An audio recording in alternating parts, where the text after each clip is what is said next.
Jersey from Joshua. Yeah. There's Obama 7 years ago walking around with the post-American world Fareed Zakaria, a pro-China, pro-Russia book. He was photographed on purpose with that as they position. This is all a big setup. All you conservatives that are pro-Putin and all this, yeah, Russia got attacked. Yeah, the West started the fight with Russia to bring them in. But China's the real winner for the post-American world. Go ahead, Joshua. Alex, it's a pleasure to talk to you. And honestly, you're a blinding light for people. If they don't see what's going on, we can't save everyone. Save who we can, gather them up, and move forward. I'm 42 years old. I'm watching my future go to nothing. Everybody around me is so cowardice. They won't stand up and say anything. They won't scream it. And then when you bring up the information to them, like 5 years ago, you brought up they're coming after the kids. I told my friends this. None of them believed it. And now it's in their face every day. And when you call them to tell them, hey, I tried to warn you guys. And they're like, well, we won't listen to Alex Jones because of what he said at Sandy Hook. I said, you didn't listen to the full show. You didn't hear what he said. You heard a cut-up of what the media wanted you to hear, and you claim you're so smart, and you're not. Well, let's talk about that. I didn't lie about WMDs in Iraq.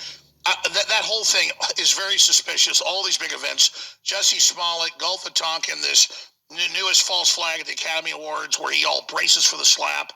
We're supposed to question things, and most stuff's fake at that level. So it's exactly, they just take that and make it about that. Like, well, ignore him, predicting everything because he questioned a shooting that other people did, and you don't have free speech in America.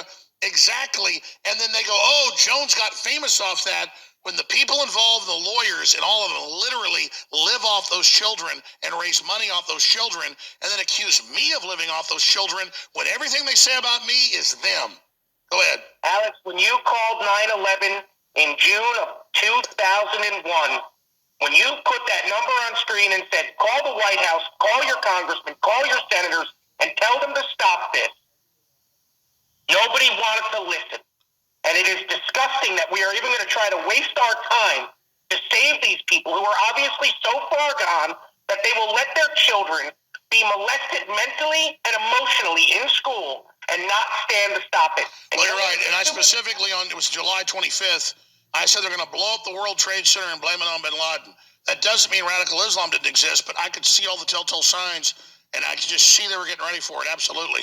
Well, brother, what do you think people are going to do as gas is $10 a gallon, and as there's no police? What are they going to do? Are they going to still blame Trump or me, or what do you think is going to happen? I work for a small company that does small engine repairs, and I've been filtering 2-year-old gas to put in my van so that I can afford to put food in my table and still get back and forth to work. I don't know what these people are going to do when they max out their credit cards, because that's what it seems to be. All these people in Jersey and New York living on their credit cards, when they max out their credit cards and there's no more, and they can't afford the gas and diesel anymore, they're screwed. You said it. I remember during the lockdown a year and a half ago, I went to Florida with my wife and daughters, well, actually all three of my daughters, and there were people sitting around in the hot tub of the pool going, yeah, my job's gone, I'm maxing out my cards, ha, ha, ha. We were all there. They were positioned for this collapse. Everything's been about positioning America and Europe for a fall, and then there's nothing but tyranny. Thank you so much. I appreciate your call. God bless you. Amazing calls. We're going to go to more calls when we come back, and then Dr. Sherry Tenpenny